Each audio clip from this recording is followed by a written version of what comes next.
Copy 724, right. Center maintain 2000. Center maintain 2074. Comment 504 to center maintain 3000. 3000, comment 504. In this video, we're going to continue working on the airspace. This is going to be the part 4. And the first question I wanted to cover is, like, we were talking about the last time we were talking about the class Delta airspace. So if there is a satellite airport within an operative control tower located within class Delta airspace, so you have class Delta airspace, something like that, and there is a small satellite airport here. So what requirements must be met? So the requirement for the satellite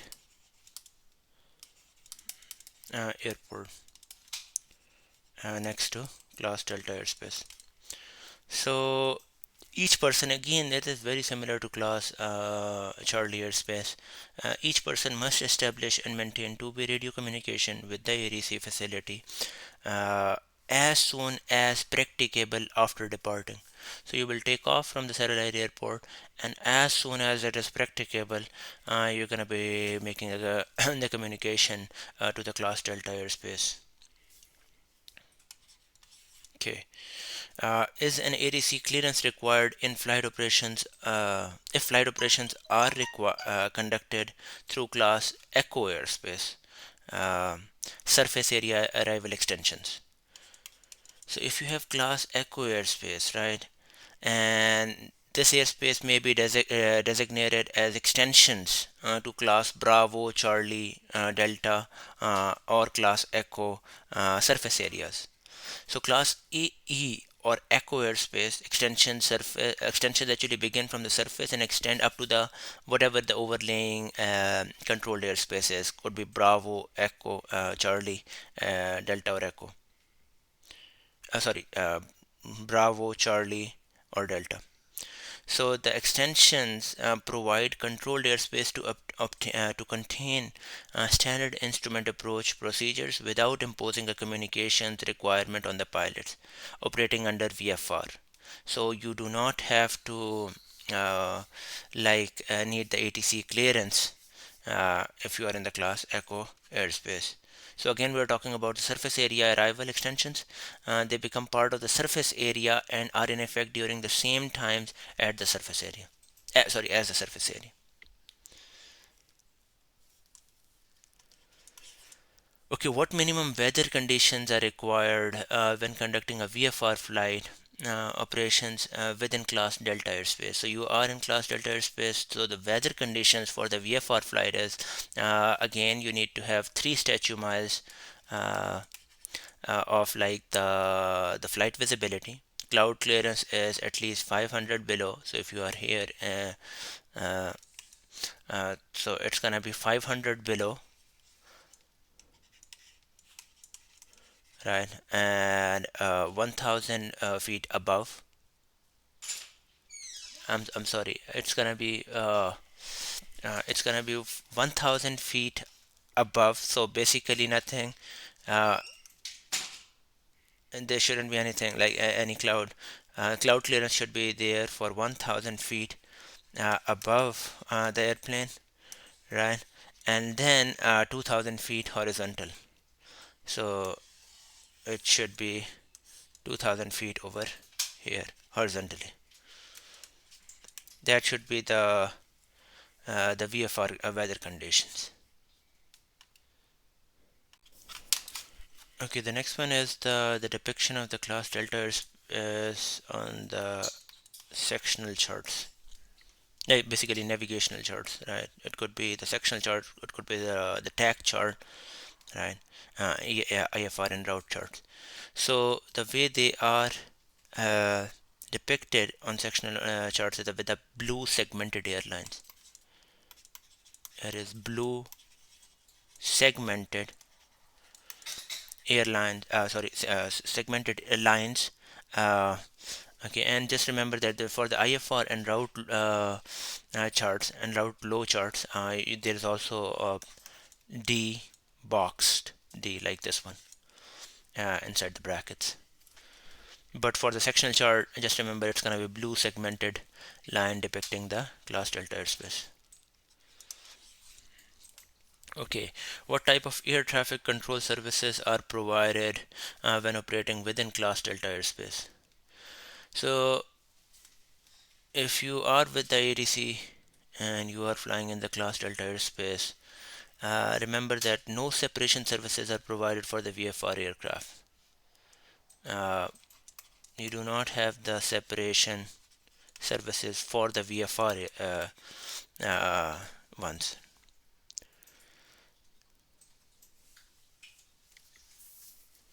So basically, if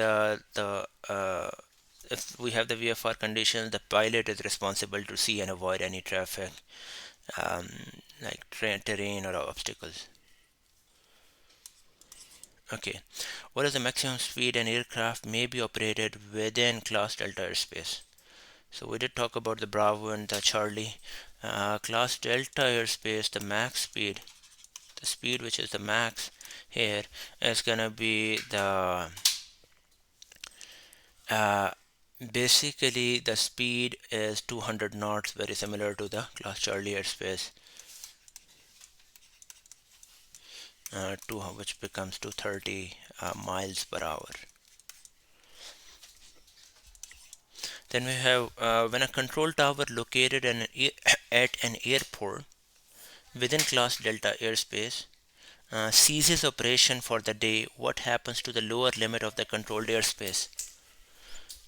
So just remember, like there are some Class Delta airspace where the ATC is not 24/7 and they just may are operational during the day. What happens is like during after hours, like what happens is the tower is not operational and class echo surface area rules, or the combination of like the class echo rules down to 300 feet AGL and class golf class G rules to the surface, which becomes applicable, sorry, will become applicable. So after hours, Class Delta airspace just basically turns into Class Echo airspace. Okay, will all airports with an operational operating control tower always have Class Delta airspace surrounding them? So if you have an ATC, does it mean that that is it always the case that the like the ATC and all the surrounding is Class Delta space? The answer is no. Some airports do not have the required weather reporting capability necessary for the surface-based controlled airspace. So the controlled airspace over these airports normally begins at 700 feet, right? So they not necessarily have the Class Delta airspace, although they have the ATC. Couple of other things here. So what is the definition of Class Echo? We have been talking about Class Echo airspace. So what is the definition of it? It is still the controlled airspace. Remember that. So the controlled airspace is an airspace of defined dimensions within which air traffic control service is provided to IFR flights and to VFR flights in accordance with the airspace classification. So basically, it is still controlled, and like we still have the traffic control services available for VFR and IFR. That's basically it. Okay, state several examples of the class echo airspace. If we have to give you some examples of class echo airspace, that would be the uh, so basically the surface area designated for an airport where the control tower is not in operation. So as we said, we just talked about it, that maybe the airport is a Delta airport and at night it becomes class echo airspace where it is not, when it is not operational. Not all the Delta airports are not functional, uh, stop operating at night, but some do, and they turn into class echo airspace. Then extension to a surface area. We did talk about it. The extensions uh, is like you can have the extensions for the class Echo, Bravo, class Charlie, class Delta, and even sometimes class Echo surface areas. So class Echo airspace extensions begin at the surface and extend up to the overlaying controlled airspace. They may tell you that okay, this has the extension Echo space airspace, uh, like, and again, depending on the terrain, they may want to give you the traffic advisories, and like the that could be the reason they have put some areas in the extension echo space. Then the airspace used for transition. So transitional airspaces, they are also like maybe you are going from an controlled airspace to an uncontrolled airspace. Normally there would be echo airspace in the middle, just for the transition. Then we have en route domestic areas. So they are like uh, again, they are known as the domestic area, en route domestic areas, because they extend upward from a specific altitude and provide controlled airspace in those areas where there is a requirement to provide IFR en route ATC services. So if there is a requirement to provide the IFR en route ATC, and they may put it in the class Echo airspace.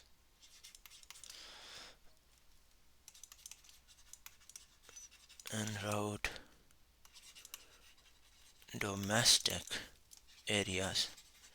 Again, we can have Federal Airways,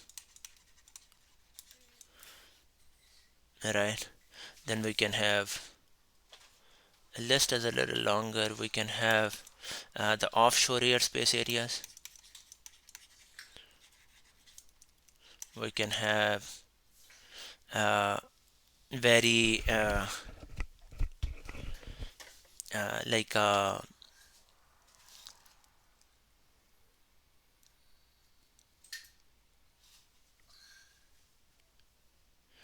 so remember one more thing in this one is like, normally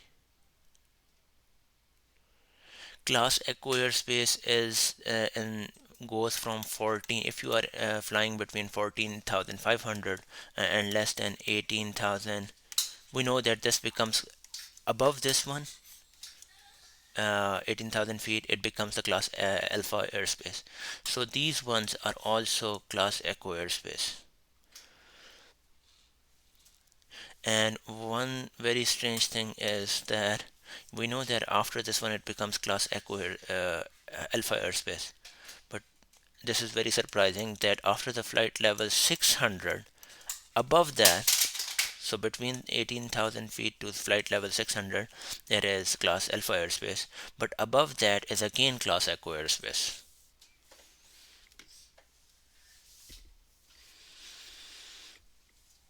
Okay, these are the things I wanted to cover. Thanks for watching.